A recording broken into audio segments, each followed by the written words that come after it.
ಈಗ ಈ ಒಂದು ಕಾರ್ಯಕ್ರಮವನ್ನು, ಈ ಒಂದು ಸಭೆಯನ್ನು ಉದ್ದೇಶಿಸಿ ನಿಮ್ಮೆಲ್ಲರ ಅಚ್ಚುಮೆಚ್ಚಿನ ನಾಯಕರಂತ ಸನ್ಮಾನ್ಯ ಸಿದ್ದರಾಮಯ್ಯ ಸಾಹೇಬರು ಮಾತಾಡಬೇಕು ಅಂತ ನಾನು ಅವರಲ್ಲಿ ಕಳಕಳಿಯಿಂದ ಕೇಳ್ಕೊಳ್ತಾ ಇದ್ದೀನಿ. ನಿಮ್ಮೆಲ್ಲರ ಜನಪ್ರಿಯ ಶಾಸಕರಾದಂಥ ಬಿ ಶಿವಣ್ಣ ಅವರೇ, ನಮ್ಮ ಪಕ್ಷದ ಅಭ್ಯರ್ಥಿ ಸಂಸದರು ಆದಂಥ ಡಿ.ಕೆ. ಸುರೇಶ್ ಅವರೇ, ಮೇಲ್ಮನೆಯ ಸದಸ್ಯರಾದಂಥ ರವಿ ಅವರೇ, ಇನ್ನೊಬ್ಬರು ಮೇಲ್ಮನೆ ಸದಸ್ಯರು ಸರ್ಕಾರದ ಮುಖ್ಯ ಸಚೇತಕರು ಆದಂಥ ಸಲೀಂ ಅಹಮದ್ ಅವರೇ, ಮಾಜಿ ಮಹಾಪೌರರಾದಂಥ ರಮೇಶ್ ಅವರೇ, ಬೆಂಗಳೂರು ದಕ್ಷಿಣ ವಿಧಾನಸಭಾ ಕ್ಷೇತ್ರದಲ್ಲಿ ಅಭ್ಯರ್ಥಿಯಾಗಿದ್ದಂಥ ರಮೇಶ್ ಅವರೇ, ವೇದಿಕೆ ಮೇಲಿರ್ತಕ್ಕಂಥ ಎಲ್ಲ ನಮ್ಮ ಪಕ್ಷದ ಮುಖಂಡರುಗಳೇ, ಬ್ಲಾಕ್ ಸಮಿತಿಯ ಅಧ್ಯಕ್ಷರುಗಳೇ, ಎಲ್ಲ ಮುಂಚೂಣಿ ಘಟಕಗಳ ಅಧ್ಯಕ್ಷರುಗಳೇ, ಇಲ್ಲಿ ನೆರೆದಿರ್ತಕ್ಕಂಥ ಆತ್ಮೀಯ ಕಾರ್ಯಕರ್ತ ಬಂಧುಗಳೇ, ಮತದಾರ ಬಂಧುಗಳೇ, ಯುವಕ ಮಿತ್ರರೇ, ಮಾಧ್ಯಮದ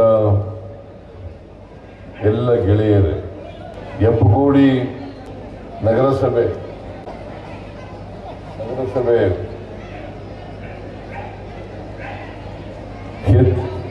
ಈ ಭಾಗದ ಎಲ್ಲ ಮತದಾರರ ಬಂಧುಗಳು ಇಲ್ಲಿ ಸೇರಿದ್ದೀರಿ. ಈ ಚುನಾವಣೆ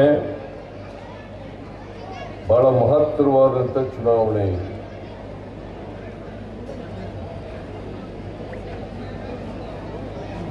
ನಿಮ್ಮ ತೀರ್ಮಾನ ಈ ದೇಶದ ಭವಿಷ್ಯವನ್ನು ರೂಪಿಸ್ತಕ್ಕಂಥದ್ದು.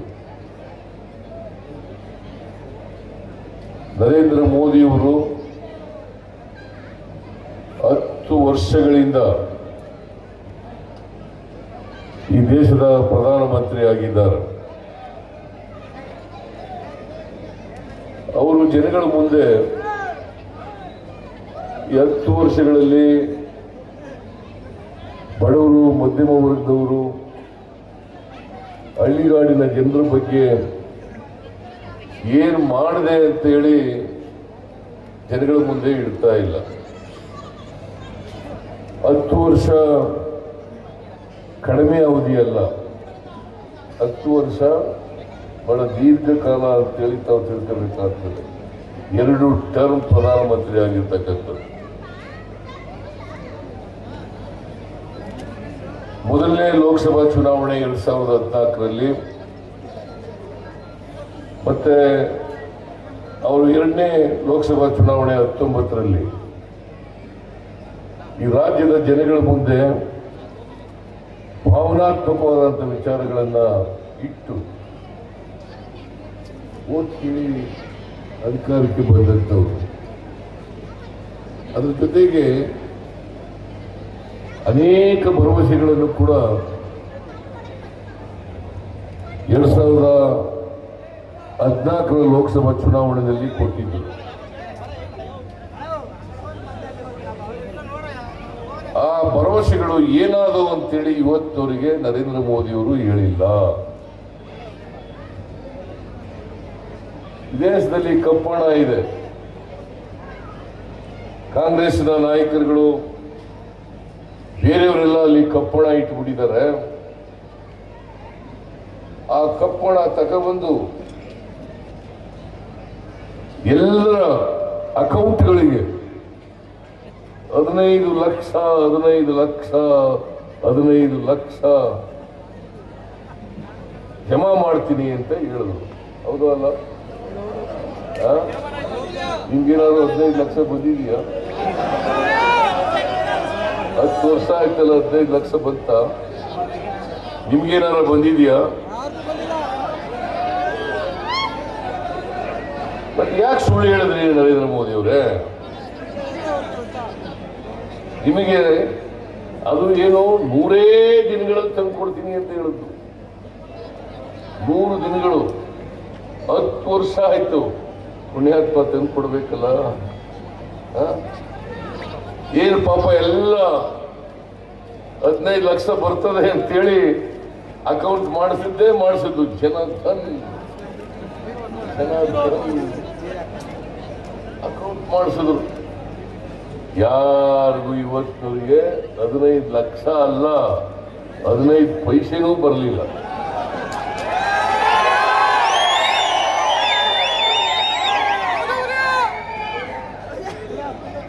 ಇದು ಮೊದಲನೇ ಸುಳ್ಳು. ಎರಡನೇ ಸುಳ್ಳು ಹೇಳೋದೇನು ಅಂತಂದ್ರೆ, ಈ ದೇಶದಲ್ಲಿ ನಿರುದ್ಯೋಗ ಇದೆ, ನಿರುದ್ಯೋಗಕ್ಕೆ ಹೆಚ್ಚು ಒತ್ತು ಕೊಡ್ತೀವಿ ನಾವು, ಅದರ ನಿವಾರಣೆಗೆ ಹೆಚ್ಚು ಒತ್ತು ಕೊಡ್ತೀನಿ. ಅದಕ್ಕೋಸ್ಕರ ಪ್ರತಿ ವರ್ಷ 2 ಕೋಟಿ ಉದ್ಯೋಗಗಳನ್ನು ಸೃಷ್ಟಿ ಮಾಡುತ್ತೇನೆ, ನಿರುದ್ಯೋಗದ ಸಮಸ್ಯೆಯನ್ನು ಬಗೆಹರಿಸ್ತೇನೆ. ಬಹುಶಃ ಈ ಹೆಬ್ಬಗೋಡಿನಲ್ಲಿ ಬಹಳ ಜನ ಕಾರ್ಮಿಕರಿದ್ದಾರೆ, ನಿರುದ್ಯೋಗಿಗಳು ಕೂಡ ಇದ್ದಾರೆ. 2 ಕೋಟಿ ವರ್ಷಕ್ಕೆ 10 ವರ್ಷದಲ್ಲಿ ಎಷ್ಟು ಕೋಟಿ ಉದ್ಯೋಗ ಸೃಷ್ಟಿ ಮಾಡಬೇಕಾಗಿತ್ತು ಅವರು? 20 ಕೋಟಿ. 20 ಕೋಟಿ 10 ವರ್ಷಗಳಲ್ಲಿ 20 ಲಕ್ಷ ಹುದ್ದೆಗಳನ್ನು ಕೂಡ ಸೃಷ್ಟಿ ಮಾಡಲಿಲ್ಲ. ಪಾಪ ನಿರುದ್ಯೋಗಿ ಯುವಕ ಯುವತಿಯರು ಕೆಲಸ ಕೊಡಿ ಅಂತ ಕೇಳಿದ್ರೆ ಪಕೋಡ ಮಾಡಕ್ಕೆ,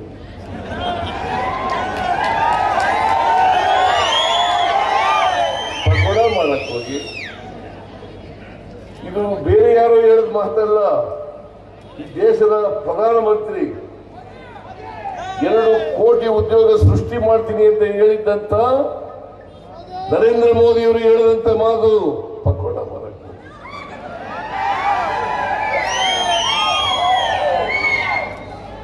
ಇದು ಅತ್ಯಂತ ಬೇಜವಾಬ್ದಾರಿ ಉತ್ತರ ಅಲ್ವಾ?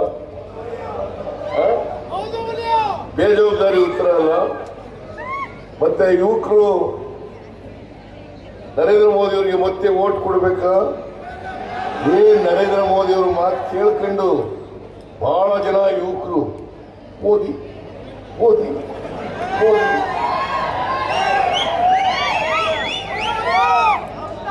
ಮೋದಿ ನಾವು ನಾವು ಏನಪ್ಪ ಎಲ್ಲ ಯುವಕರೆಲ್ಲ ಹಿಂಗಾಗ್ಬಿಟ್ಟವರಲ್ಲ, ಮೋದಿ ಮೋದಿ ಅಂತ ಹೇಳೋರು. ಪಾಪ ಅವರಿಗೆ 3 ನಾಮ ತಿರುಪತಿ 4 ನಾಮ ಯುವಕರಿಗೆ ಉದ್ಯೋಗ ಕೊಡ್ಲಿಲ್ಲ. ನೀವು ಯೋಚನೆ ಮಾಡಿ, ನಾನು ಇವನ್ನೆಲ್ಲ ಹುಟ್ಟಿಸ್ಕೊಂಡು ಹೇಳ್ತಾ ಇರ್ತಕ್ಕಂಥದ್ದಲ್ಲ, ಅಥವಾ ಚುನಾವಣಾ ಪ್ರಚಾರಕ್ಕೋಸ್ಕರ ಹೇಳ್ತಕ್ಕಂಥ ಮಾತುಗಳಲ್ಲ. ನರೇಂದ್ರ ಮೋದಿ ಅವರು ಹೇಳಿದ್ದದ್ದು. ನರೇಂದ್ರ ಮೋದಿ ಅವರು ಹೇಳಿದ್ರು,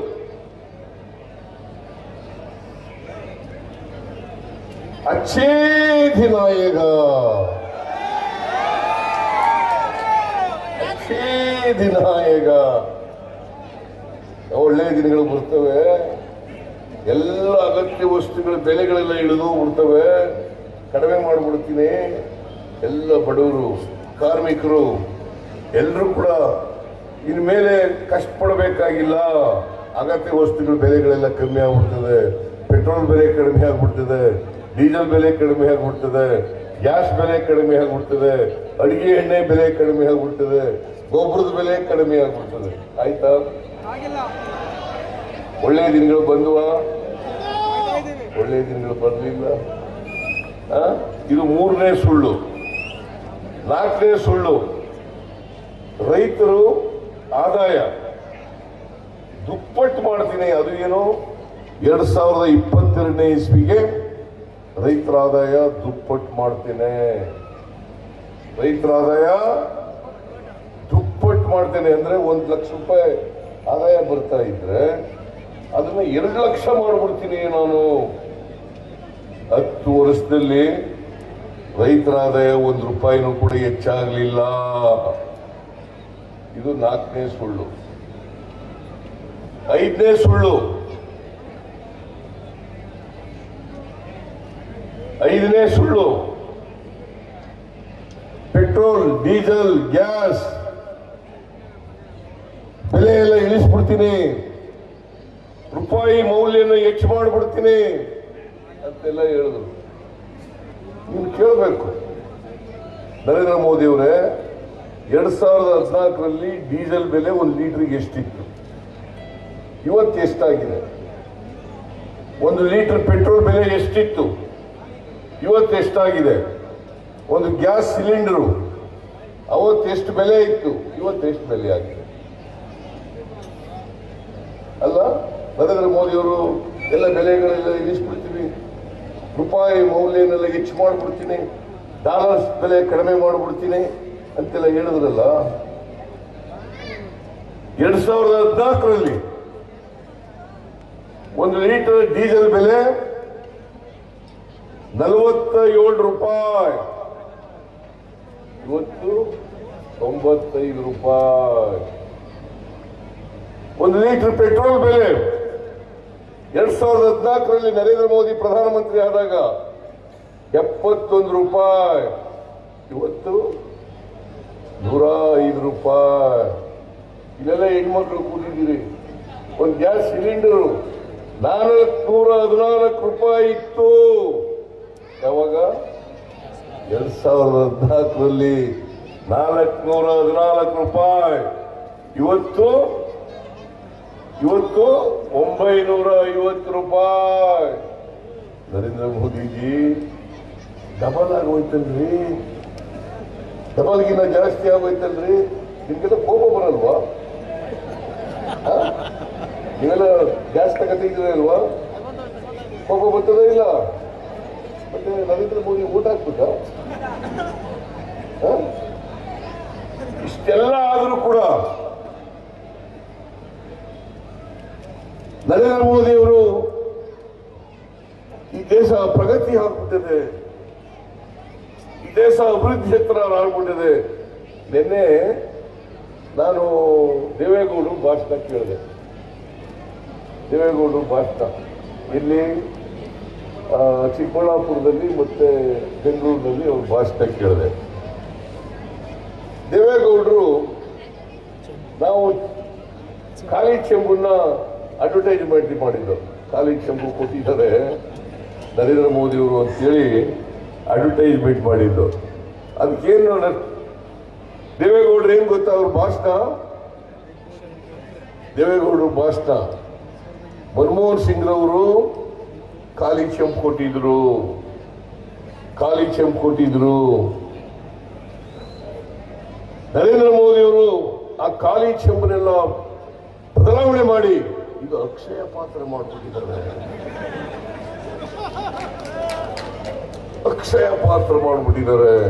ಅಂದ್ರೆ ಈ ದೇಶದಲ್ಲಿ ಏನು ಸಮಸ್ಯೆನೇ ಇಲ್ಲ. ಇನ್ನು ಬಡವರು ಇಲ್ಲ, ಕಾರ್ಮಿಕರು ಇಲ್ಲ, ರೈತರು ಇಲ್ಲ, ಮಹಿಳೆಯರು ಇಲ್ಲ, ಅವ್ರೇನು ಸಮಸ್ಯೆಗಳಿಲ್ಲ.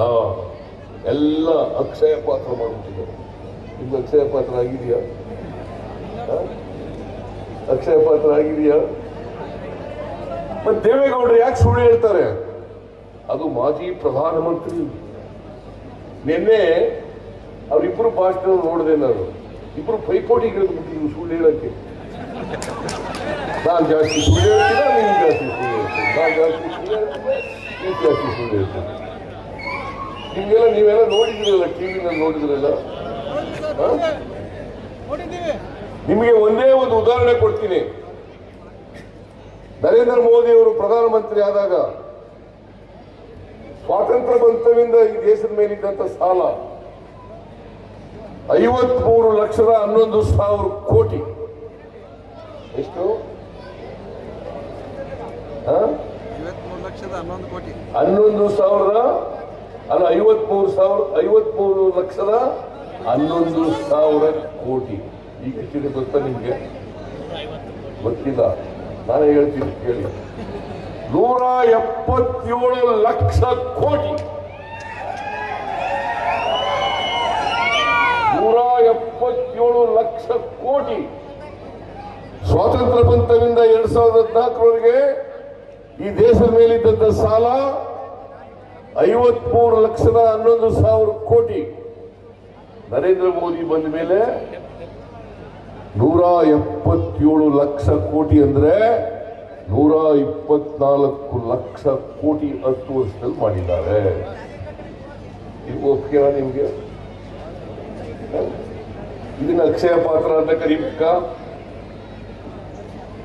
ದೇವೇಗೌಡರು ಈ ಇಷ್ಟೊಂದು ಕೆಳಮಟ್ಟಿಗೆ ಇಳಿದು ಬಿಟ್ರಲ್ಲ, ಹಾಕೋದು ಅದು ನೋವಾಗ್ತಾ ಇದೆ. ಇಷ್ಟೊಂದು ಕೆಳಮಟ್ಟಕ್ಕೆ ಏನು ದೇಶದಲ್ಲಿ ಎಲ್ಲ ಸುಭಿಕ್ಷವಾಗಿದೆ, ಏನು ತೊಂದರೆನೇ ಇಲ್ಲ ಯಾರಿಗೂ. ನಿಮ್ಗೆ ಯಾರಿಗೂ ತೊಂದರೆ ಇಲ್ವಾ? ಈಗ ಕಳೆದ ಲೋಕಸಭಾ ಚುನಾವಣೆಯಲ್ಲಿ ದೇವೇಗೌಡರು ಏನ್ ಹೇಳಿದ್ರು ಅಂತ ಜ್ಞಾಪಕ ಮಾಡ್ಕೊಳ್ಳಿ. ಬಿಜೆಪಿ ಒಂದು ಕೋಮುವಾದಿ ಪಕ್ಷ, ನಾವು ಯಾವ ಕಾರಣಕ್ಕೂ ಕೂಡ ಬಿಜೆಪಿಯವ್ರ ಜೊತೆ ಸೇರಲ್ಲ. ಅವತ್ತು 2 ಮಾತುಗಳನ್ನ ಹೇಳಿದ್ರು.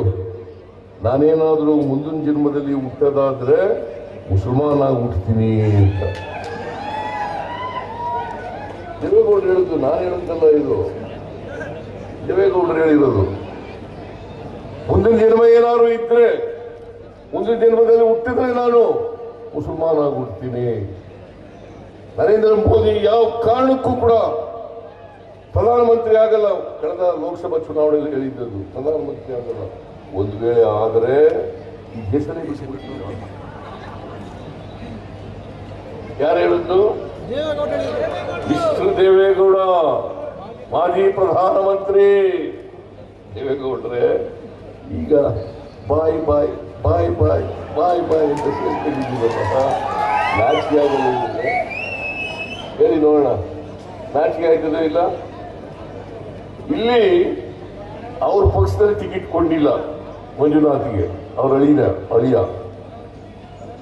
ಅಲ್ಲಿ ಕರ್ಕೊಂಡು ಬಿಜೆಪಿ ಪಾಪ ಅವರು ಡಾಕ್ಟರ್ ಕೆಲಸ ಮಾಡ್ಕೊಂಡು ರಿಟೈರ್ ಈಗ ತಾನೇ ಇತ್ತೀಚೆಗೆ ಜಯದೇವ ಹಾಸ್ಪಿಟಲ್ನಿಂದ ಈಚೆಗೆ ಬಂದಿದ್ರು ಡೈರೆಕ್ಟರ್ ಆಗಿ. ಅವ್ರನ್ನ ಕರ್ಕೊಂಡೋಗಿ ನಿಲ್ಲಿಸ್ಬಿಟ್ಟಿದ್ದಾರೆ ನೋಡಿ. 3 ಸೀಟ್ ತಗೊಂಡಿದ್ದಾರೆ. ಯಾರು? JDSನವರು 3 ಸೀಟ್ ತಗೊಂಡಿದ್ದಾರೆ. ಈ ಮಂಜುನಾಥನ್ನು ಸೇರಿಸಿ 4 ಜನ, ಒಬ್ಬ ಅಳಿಯ, ಒಬ್ಬ ಮಗ, ಒಬ್ಬ ಮೊಮ್ಮಗ. ಏನಾದರೂ ಕೋಲಾರ ರಿಸರ್ವ್ ಕಾನ್ಸ್ಟಿಟ್ಯೂನ್ಸಿ ಆಗಿದ್ರೆ ಇನ್ನೂ ಮೊಮ್ಮಗ ನಿಲ್ಲಿಸ್ಬಿಡೋರು ಅಲ್ಲಿ. ನೀವು ಕುಟುಂಬದವ್ರಿಗೋಸ್ಕರ ನೀವೆಲ್ಲ ಓಟ್ ಹಾಕ್ತೀರಾ? ಇವರ ಅಸ್ತಿತ್ವ ಉಳಿಸ್ಕೊಳ್ಳಿಕ್ಕೋಸ್ಕರ, ಕೇವಲ ಸ್ವಾರ್ಥಕ್ಕೋಸ್ಕರ ಇವತ್ತು ಬಿಜೆಪಿ ಜೊತೆ ಸೇರ್ಕೊಂಡಿದ್ದಾರೆ ದೇವೇಗೌಡ್ರೆ. ನೀವು ಅದಕ್ಕೆ ನಾನು ಹೇಳಿದೆ, ಆ JDS ಅಂತ ಶೆಟ್ಲರ್ ಅಂತ ಇದೆಯಲ್ಲ, ಅದು ತೆಗೆದಾಕೊಡಿ, ಇನ್ಮೇಲೆ ಅದಕ್ಕೆ ಬಿಡಿ ಅಂತ ಹೇಳಿ.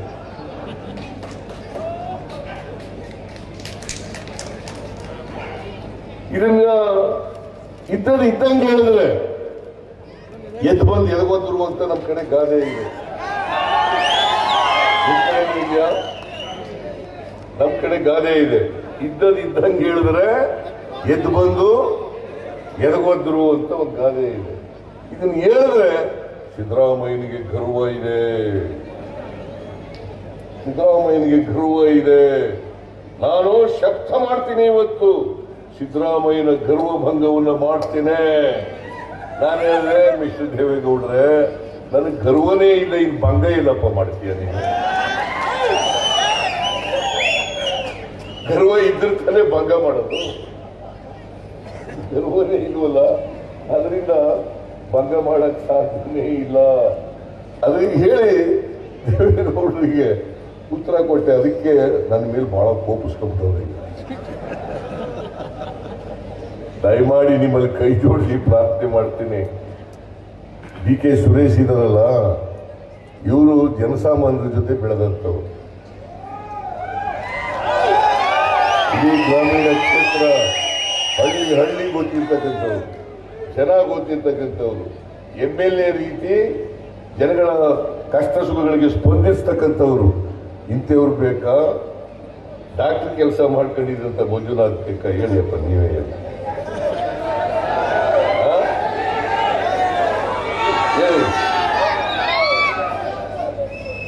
ದಯಮಾಡಿ ನಿಮ್ಮಲ್ಲಿ ಕೈ ಜೋಡಿಸಿ ಪ್ರಾರ್ಥನೆ ಮಾಡ್ತೀನಿ, ಡಿ ಕೆ ಸುರೇಶ್ ಅವರಿಗೆ ನಿಮ್ಮ ಪ್ರತಿನಿಧಿಯಾಗಿ ಕಳಿಸ್ಕೊಡಿ.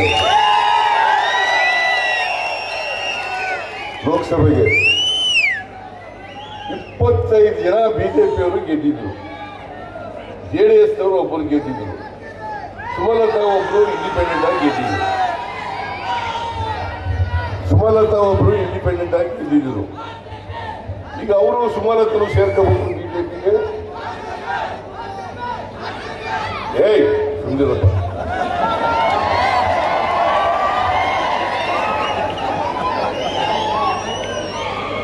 ಈಗ ಪ್ರಜ್ವಲ್ ರೇವಣ್ಣ ಸೇರ್ಕೊಂಡ್ಬಿಟ್ಟಿದ್ದಾರೆ.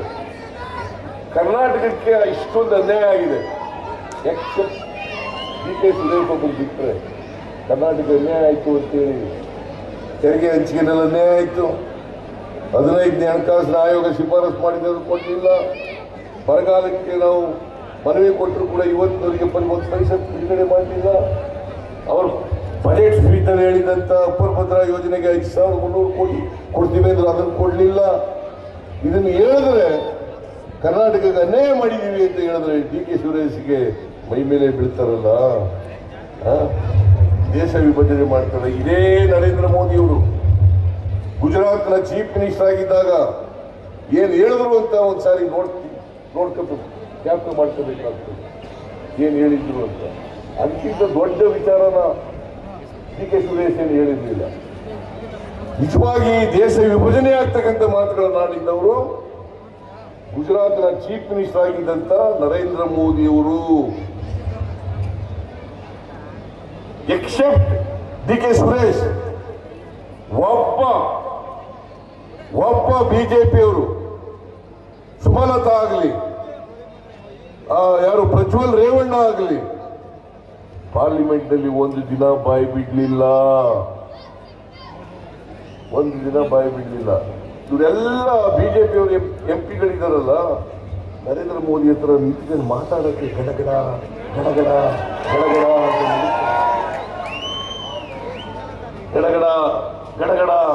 ಅಂತ ನಡೀತಾರೆ. ಇಂಥವ್ರು ಕಳಿಸ್ಬೇಕಾ? ಲೋಕಸಭೆ ಕಳಿಸ್ಬೇಕು ಇಂಥವ್ರನ್ನ? ದಯಮಾಡಿ ಇಂಥವ್ರನ್ನ ಕಳಿಸ್ಬೇಡಿ. ನಾವು ಇವತ್ತು ಎಲ್ಲ ಕಾರ್ಮಿಕರು, ಬಡವರು, ಅವರೆಲ್ಲ ಜೀವನ ಮಾಡೋದು ಬಹಳ ಕಷ್ಟ ಆಗಿದೆ ಅಂತೇಳಿ, ಬೆಲೆ ಏರಿಕೆ ಆಗ್ಬಿಟ್ಟಿರೋದ್ರಿಂದ ಬಹಳ ಕಷ್ಟ ಆಗಿದೆ ಅಂತೇಳಿ ನಾವು 5 ಗ್ಯಾರಂಟಿಗಳನ್ನು ಘೋಷಣೆ ಮಾಡೋದು. ನಾನು ಡಿ ಕೆ ಶಿವಕುಮಾರ್, ನಮ್ಮ ಪಕ್ಷದ ಅಧ್ಯಕ್ಷ, ನಾವಿಬ್ಬರೂ ಸೇರಿ ಸೈನ್ ಮಾಡಿ ಗ್ಯಾರಂಟಿ ಚೆಕ್ಗಳಿಗೆ ಸೈನ್ ಮಾಡಿ ಕಳಿಸ್ಕೊತ ಮನೆಗೆ ಕಳಿಸ್ಕೊಡ್ತಾರೆ. ಯಾಕಂತಂದ್ರೆ ನಮ್ಮ ಮೇಲೆ ನಂಬಿಕೆ ಬರಲಿ ಅನ್ನೋ ಕಾರಣಕ್ಕೋಸ್ಕರವಾಗಿ ಚೆಕ್ ಸೈನ್ ಮಾಡಿ ಕಳಿಸ್ಕೊಡ್ತಾರೆ. ಇವತ್ತು 5 ಗ್ಯಾರಂಟಿಗಳು ಸಂಪೂರ್ಣವಾಗಿ ಜಾರಿಯಾಗಿದ್ದಾವೆ. ಯಾಕಂದ್ರೆ ನಾವು ಹೇಳಿದ್ದು ಚುನಾವಣಾ ಪೂರ್ವದಲ್ಲಿ ನಾವು ಅಧಿಕಾರಕ್ಕೆ ಬಂದ ತಕ್ಷಣ ಇವನ್ನ ಜಾರಿ ಮಾಡ್ತೀವಿ. 8 ತಿಂಗಳಲ್ಲಿ ಎಲ್ಲ ಗ್ಯಾರಂಟಿಗಳನ್ನ ಜಾರಿ ಮಾಡಿದ್ದೀವಿ. ಶಕ್ತಿ ಯೋಜನೆ ನೀವೆಲ್ಲ ಫ್ರೀಯಾಗಿ ಬಸ್ ತಿರುಗಾಡ್ತಾ ಇದ್ದೀರಿ ತಾನೆ? ತಿರುಗಾಡ್ತಾ ಇದ್ದೀರಾ? ನೀವೇನು ಮಾತಾಡದೆ ಕೂತಿದ್ದೀರಿ?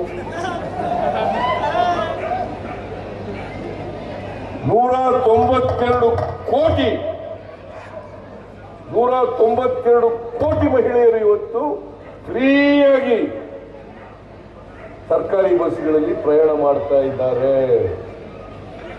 ಆ ದುಡ್ಡೆಲ್ಲ ಉಳಿತಾಯ ಆಗ್ತಾ ಇದೆಯಲ್ಲ ನಿಮಗೆ? ಎಷ್ಟು ಸಾರಿಯಾರು ತಿರುಗಾಡ್ಬೋದು? ಈಗ ನೀವು ಎಷ್ಟು ಸಾರಿಯಾರು ತಿರುಗಾಡ್ಬೋದು? ಆನೇಕಲ್ಲಿಂದ ಬೆಂಗಳೂರಿಗೆ, ಬೆಂಗಳೂರಿಂದ ಆನೇಕಲ್ಲಿಗೆ, ಅಥವಾ ನಿಮ್ಮ ತವ್ರ ಮನೆಗೆ, ನಿಮ್ಮ ನೆಂಟರ ಮನೆಗೆ ಹೋಗೋದಕ್ಕೆ ಅವಕಾಶ ಇದೆಯಲ್ವ? ಈಗ ಈ ದುಡ್ಡನ್ನ ಉಳಿಸಿದ್ದೀವಿ ನಾವು. ನೀವು ಕೊಡಬೇಕಾಗಿದ್ದಂಥ ಟಿಕೆಟ್ ಚಾರ್ಜ್ ಅನ್ನ ನಾವು ಕೊಡ್ತಾ ಇದ್ದೀವಿ. KSRTC ನಾವು ಕೊಡ್ತಾ ಇದ್ದೀವಿ. ಹಾಗೆಯೇ ಅನ್ನಭಾಗ್ಯ ಕಾರ್ಯಕ್ರಮ ನಾನು ಹಿಂದೆ ಮುಖ್ಯಮಂತ್ರಿ ಆಗಿರುವಾಗ 2013ರಿಂದ 2018ರವರೆಗೆ ಮುಖ್ಯಮಂತ್ರಿ ಆಗಿರುವಾಗ 7 kg ಅಕ್ಕಿ ಕೊಟ್ಟಿದ್ದೆ ಫ್ರೀಯೇ ಊಟ ಮಾಡಲಿ ಅಂತ. ಹೌದಲ್ಲ? 7 kg ಕೊಡ್ತಿದ್ದೆ. ನಮ್ಮ ಸರ್ಕಾರ ಹೋಯ್ತು, ಕುಮಾರಸ್ವಾಮಿ ಅಧಿಕಾರ ಕಳ್ಕೊಂಡ್ರು, ಯಡಿಯೂರಪ್ಪ ಹಿಂಭಾಗಲಿಂದ ಬಂದ್ಬಿಟ್ರು ಅಂತ ಆಪರೇಷನ್ ಕಮಲ ಮಾಡಿ ಹಿಂಭಾಗಲಿಂದ ಬಂದ್ಬಿಟ್ಟು 7 kg ಇಂದ 5 kg ಮಾಡ್ಬಿಟ್ರು. ನಾನು ಹೇಳಿದೆ, ಮಿಸ್ಟರ್ ಯಡಿಯೂರಪ್ಪ, ವಿಧಾನಸಭೆಯಲ್ಲಿ ಹೇಳಿದ್ದು, ಮಿಸ್ಟರ್ ಯಡಿಯೂರಪ್ಪ ಬಡವರು ಹೊಟ್ಟೆ ಮೇಲೆ ಹೊಡಿಬೇಡಯ್ಯ, 7 kg ಕೊಟ್ರೆ ನಿಮ್ಮ ಅಪ್ಪನ ಮನ ಗಂಟಿನಯ್ಯ ಹೋಗೋದು, 7 kg ಕೊಡ್ರಿ ಅಂತ ಹೇಳಿದ್ರೆ ಕೊಡ್ಲಿಲ್ಲ, ಒಪ್ಲಿಲ್ಲ. ನಾನು ಅದಕ್ಕೆ ಕಳೆದ ಚುನಾವಣೆಯಲ್ಲಿ ನಾನು, ನಮ್ಮ ಪಕ್ಷ DK ಶಿವಕುಮಾರ್ ನಾವಿಬ್ರು ಹೇಳಿದೋ 5 kg ಜೊತೆಗೆ ಇನ್ನ 5 kg ಸೇರಿಸಿ 10 kg ಕೊಡ್ತೀವಿ ಅಂತ ಹೇಳಿದ್ರು. ಯಾಕಂತಂದ್ರೆ ಈ ದೇಶದ ಬಡವರು, ಕಾರ್ಮಿಕರು 3 ಹೊತ್ತು ಊಟ ಮಾಡಲೇಬೇಕು. ಯಾರು ಕೂಡ ಹಸಿವು ಮಲಗಬಾರದು. ಕರ್ನಾಟಕ ಹಸಿವು ಮುಕ್ತ ರಾಜ್ಯ ಆಗಬೇಕು ಅಂತೇಳಿ 10 kg ಅಕ್ಕಿಯನ್ನ ಕೊಡುತ್ತೇವೆ ಅಂತೇಳಿ ಹೇಳಿದ್ರು. ಅಕ್ಕಿ ಕೊಟ್ಟಿಲ್ಲ. ಕೇಂದ್ರ ಸರ್ಕಾರದವರು ನಾವು ದುಡ್ಡು ಕೊಡ್ತೀವಿ, ಕೊಡ್ರಿ ಅಕ್ಕಿ ಅಂದ್ರೆ ಕೊಡದೆ ಹೋದ್ರು. ಮೋಸ ಮಾಡಿಬಿಟ್ರು. ಯಾಕಂದ್ರೆ ಅವ್ರಿಗೆ ಬಡವರು ಕಂಡ್ರೆ ಆಗಲ್ಲ. 7 kg ಇಂದ 5 kg ಮಾಡಿದವರು ನಾವು 10 kg ಕೊಡ್ತೀವಿ ಅಂದ್ರೆ ಕೊಡ್ತಾರ? ಎಲ್ಲ ಬಡವರು ಸಿದ್ದರಾಮಯ್ಯ ಹಿಂದ್ಗಡೆ ಬಿದ್ದುಬಿಡ್ತಾರೆ ಅಂತೇಳಿ ಕೊಡದೆ ಹೋಗ್ಬಿಟ್ರು. ನಾವು ಅದಕ್ಕೆ ಏನ್ ಮಾಡಿದ್ವು, ಅಕ್ಕಿ ಸಿಕ್ಲಿಲ್ವಲ್ಲ, 170 ರೂಪಾಯಿ ಒಬ್ಬರಿಗೆ ಪ್ರತಿ ತಿಂಗಳು, 170 ರೂಪಾಯಿ. ಒಂದು ಕುಟುಂಬದಲ್ಲಿ 5 ಜನ ಇದ್ರೆ 850 ರೂಪಾಯಿ. ಬರ್ತಾ ಇದೆಯಿಲ್ಲ? ಬರ್ತಾ ಇದೆಯಲ್ಲ? ಬರ್ತಾ ಇದೆ. ಗೃಹ ಜ್ಯೋತಿ, ಯಾರು 200 ಯೂನಿಟ್ ಒಳಗಡೆ ವಿದ್ಯುತ್ ಅನ್ನ ಬಳಸ್ತಾರೆ ಮನೆಯಲ್ಲಿ, ಅವ್ರು ಯಾರು ಕೂಡ ಬಿಲ್ ಕಟ್ಟಬೇಕಾಗಿಲ್ಲ. ಎಷ್ಟು ಜನ ಬಿಲ್ ಕಟ್ತಾ ಇಲ್ಲ? ಕೈ ಐತ್ರಿ.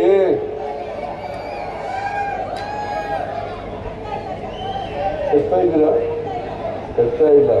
ಆ ದುಡ್ಡು ಉಳಿತಾ ಇಲ್ಲ. ಗೃಹಲಕ್ಷ್ಮಿ, ಗೃಹಲಕ್ಷ್ಮಿ ಯಾರು ಮನೆ ಯಜಮಾನಿ ಇದ್ದಾರೆ ಅದನ್ನು ಟೀಕೆ ಮಾಡಿದ್ರು. ಅತ್ತೆ ಸೊಸೆಗೆ ಜಗಳ ತಂದು ಹಾಕ್ಬಿಡ್ತೀವಿ ನೀವು, ಅತ್ತೆ ಸೊಸೆಗೆ ಜಗಳ ತಂದು ಹಾಕ್ಬಿಡ್ತೀರಿ, ಇದು ಮಾಡಬೇಡಿ ಅಂತ ಹೇಳಿದ್ರು. ನೋಡಿ, ನಿಮಗೆ 2,000 ರೂಪಾಯಿ ಕೊಡಕ್ಕೂ ತಯಾರಿಲ್ಲ ಅವರು. ನಾವು 2,000 ರೂಪಾಯಿ ಪ್ರತಿ ತಿಂಗಳು, 1,18,00,000. ಎಷ್ಟು ಜನಕ್ಕೆ? 1,18,00,000 ಹೆಣ್ಮಕ್ಳಿಗೆ ತಿಂಗಳಿಗೆ 2,000 ರೂಪಾಯಿ, ವರ್ಷಕ್ಕೆ ಎಷ್ಟು? 24,000 ರೂಪಾಯಿ. ಆ ದುಡ್ಡು ಉಳಿತಾಯ ಆಯ್ತಾ ಇಲ್ಲ? ಮೊನ್ನೆ ನೀವೆಲ್ಲ ನೋಡಿರ್ಬೇಕು ಟಿವಿನಲ್ಲಿ, PUCನಲ್ಲಿ ಫಸ್ಟ್ ರ್ಯಾಂಕ್ ತಗೊಂಡಿದ್ದ ಹುಡುಗ ಹೇಳ್ದ, ನೀವು 2,000 ರೂಪಾಯಿ ಕೊಟ್ಟಿರೋದ್ರಿಂದ, ಸಿದ್ದರಾಮಯ್ಯನವ್ರ ಸರ್ಕಾರ 2,000 ರೂಪಾಯಿ ಕೊಟ್ಟಿರೋದ್ರಿಂದ ನಮ್ಮ ತಾಯಿ ನನಗೆ ಫೀಸ್ ಕಟ್ಟಿ ಓದಿಸ್ಲಿಕ್ಕೆ ಸಾಧ್ಯ ಆಯಿತು, ಹಾಗಾಗಿ ರ್ಯಾಂಕ್ ತಗೊಂಡಿದ್ದೀನಿ ಅಂತ ಹೇಳ್ದ. ಬಹಳ ಜನ ನೀವೆಲ್ಲ ಫ್ರಿಜ್ ತಗೊಂಡಿದ್ದೀರಿ, ಟಿವಿ ತಗೊಂಡಿದ್ದೀರಿ, ಆಮೇಲೆ ವಾಷಿಂಗ್ ಮಿಷಿನ್ ತಗೊಂಡಿದ್ದೀರಿ, ಎಲ್ಲ ಖರ್ಚುಗಳು ತಗೊಳ್ಳೋಕೆ ಶುರು ಮಾಡ್ಬಿಟ್ಟಿದ್ದಾರೆ ಅಲ್ವಾ? ಈ ದುಡ್ಡೆಲ್ಲ ಉಳಿತಾಯ ಆಯ್ತು. ಆಮೇಲೆ ಯುವ ನಿಧಿ, ಯಾಕಂದ್ರೆ ನರೇಂದ್ರ ಮೋದಿಯವರು 2 ಕೋಟಿ ಉದ್ಯೋಗ ಸೃಷ್ಟಿ ಮಾಡ್ತೀನಿ ಬಟ್ ಕೊಡ್ಲಿಲ್ಲ.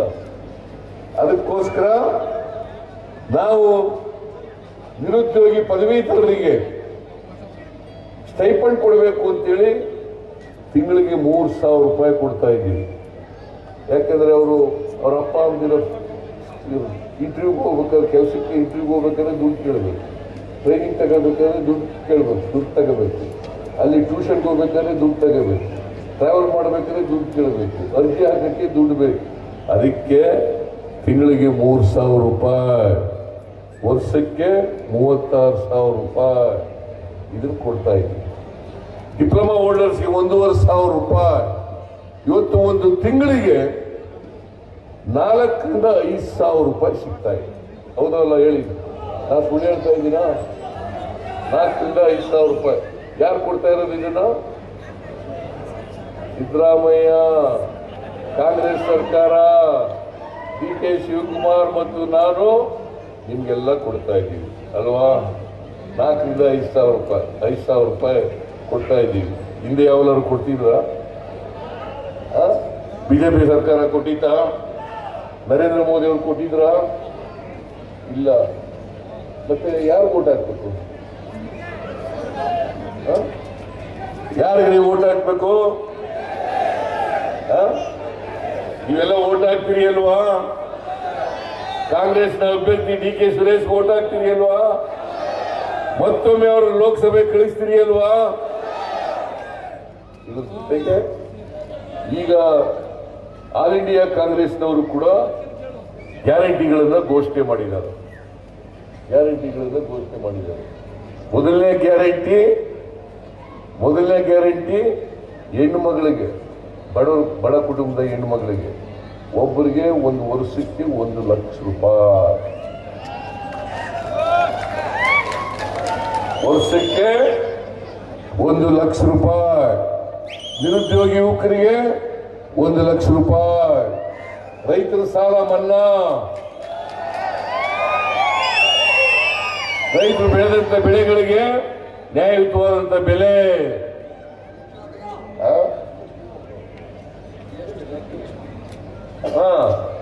GST ಅದೇ ನರೇಂದ್ರ ಮೋದಿ ಅವರು ಹೇಳಿದ್ರು, ಈಗೆಲ್ಲ ತೆರಿಗೆಗಳನ್ನೆಲ್ಲ ಕಮ್ಮಿ ಮಾಡಿಬಿಟ್ಟಿದೀವಿ ಅಂತ. ನಿಜ ಹೇಳಬೇಕು ಅಂತಂದ್ರೆ ತೆರಿಗೆ ಕಮ್ಮಿ ಆಗಿರೋದು ಶ್ರೀಮಂತರಿಗೆ, ಬಡವರಿಗೆ ತೆರಿಗೆ ಎಲ್ಲ ಜಾಸ್ತಿ ಮಾಡಿದ್ದಾರೆ. ಮನಮೋಹನ್ ಸಿಂಗ್ ಅವ್ರ ಕಾಲದಲ್ಲಿ ತೆರಿಗೆ ಬಡವರಿಗೆ ಕಡಿಮೆ ಇತ್ತು, ಶ್ರೀಮಂತರಿಗೆ ಜಾಸ್ತಿ ಇತ್ತು. ಈಗ 55% ತೆರಿಗೆ ಬಡವರು ಕೊಡಬೇಕು, 45% ತೆರಿಗೆನ ಸಾಮಾನ್ಯ ಜನ ಅಲ್ಲ, 55% ಬಡವರು ಕೊಡಬೇಕು. ಕಾರ್ಪೊರೇಟ್ ಬಾಡಿಗಳು, ಬಂಡವಾಳಶಾಹಿಗಳು 45% ಕೊಡಬೇಕು. ಇದು ನ್ಯಾಯನಾ? ಹೇಳಿ ನೀವೇ. ಇವ್ರಿಗೆ ಓಟ್ ಕೊಡ್ಬೇಕಾ? ಬೇಡ ಅಲ್ಲ? ಈಗ ಒಂದೇ ಒಂದು ಕೊನೆಯಲ್ಲಿ ಒಂದು ಮಾತು ಹೇಳಿ ನಿಮಗೆ ಭಾಷಣ ನಿಲ್ಲಿಸ್ಬಿಡ್ತೀನಿ, ಯಾಕಂದ್ರೆ ಇನ್ನೂ 2 ಕಡೆ ಹೋಗಬೇಕಾಗಿದೆ. ಕೊನೆಯಲ್ಲಿ ಈ ಪ್ರಧಾನಮಂತ್ರಿ ಆವಾಸ್ ಯೋಜನಾ ಅಂತ ಇದೆ, ಕೊಳಗೇರಿ ಜನರಿಗೆ ಮನೆ ಕಟ್ಟಿಕೊಡೋದು. ಒಂದು ಯೂನಿಟ್ಗೆ ಕಾಸ್ಟ್ ಎಷ್ಟಪ್ಪ ಅಂತಂದ್ರೆ 7.5 ಲಕ್ಷ. ಕೇಂದ್ರ ಸರ್ಕಾರದಿಂದ 1.5 ಲಕ್ಷ ಬರ್ತದೆ. ನಾವು 1,20,000 ಕೊಡ್ತೀವಿ. ಇದು ಉಳಿದದನ್ನು ಬೆನಿಫಿಷಿಯರೀಸ್ ಯಾರು ಫಲಾನುಭವಿ ಇದ್ದಾರೆ ಅವ್ರು ಕೊಡಬೇಕು. ಈ 1.5 ಲಕ್ಷ ಕೊಟ್ಬಿಟ್ಟು ಪ್ರಧಾನಮಂತ್ರಿ ಆವಾಸ್ ಯೋಜನಾ 1.5 ಲಕ್ಷ ಕೊಟ್ಬಿಟ್ಟು GST 15% ಕಲೆಕ್ಟ್ ಮಾಡ್ಕೊಂಡ್ಬಿಡ್ತಾರೆ. ಎಷ್ಟಾಗ್ತದೆ ಅಂತಂದ್ರೆ GST 1,38,000, 1,50,000 ಕೊಡೋದು, 1,38,000 ತಗೊಳ್ಳೋದು. ಎಷ್ಟು ಒಂದು ಮನೆ ಕೊಡೋದು ದುಡ್ಡು ಅವರು? 12,000. ಏನೇ ಲೆಕ್ಕ ಬರ್ತದೆ ಇಲ್ವೋ? ಬರೀ 12,000. ಅದು ಹೆಸರೇನಪ್ಪ ಅಂತಂದ್ರೆ ಪ್ರಧಾನಮಂತ್ರಿ ಆವಾಸ್ ಯೋಜನಾ. ಇದು ಒಪ್ಪಿಗೆ ನಿಮ್ಗೆ? ಒಪ್ಪಿಗೆ ಇಲ್ಲ ಅನ್ನೋದಾದ್ರೆ 26ನೇ ತಾರೀಕು ನಿಮ್ದು ಕ್ರಮ ಸಂಖ್ಯೆ ಎಷ್ಟಪ್ಪ?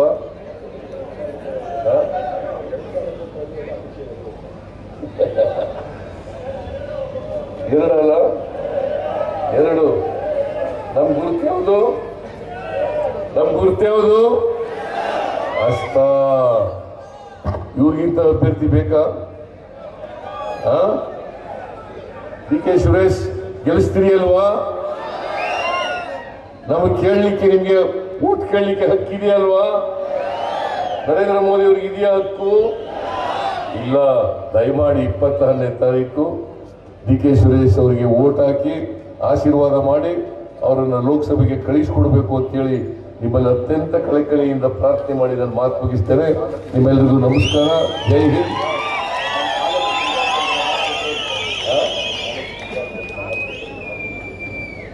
ನೀವೆಲ್ಲ ಇಲ್ಲಿ ಕಾರ್ಮಿಕರು ಜಾಸ್ತಿ ಇದ್ದೀರಿ ಅಂತೇಳಿ 6 ಇಂದಿರಾ ಕ್ಯಾಂಟೀನ್ಗಳನ್ನ ತೆಗೆದಿದ್ದೇವೆ. ಇಂದಿರಾ ಕ್ಯಾಂಟೀನ್ ಮಾಡಿದವ್ರು ಯಾರು? ಇಂದಿರಾ ಕ್ಯಾಂಟೀನ್ ಮಾಡಿದವ್ರು ಯಾರು? ನಮ್ಮ ಸರ್ಕಾರ. ಅದನ್ನ ತಗಲಾಕ ಕೊಟ್ಬಿಟ್ಟಿದ್ರು ಬಿಜೆಪಿಯವರು. ಮತ್ತೆ ಪ್ರಾರಂಭ ಮಾಡಿದ್ದೀವಿ.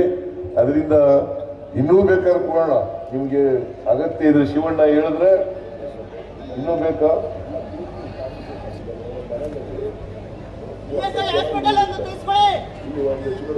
ಈಗ ನಿಮ್ಮ ಹೆಬ್ಬಗೋಡಿ ಇದೆಯಲ್ಲ,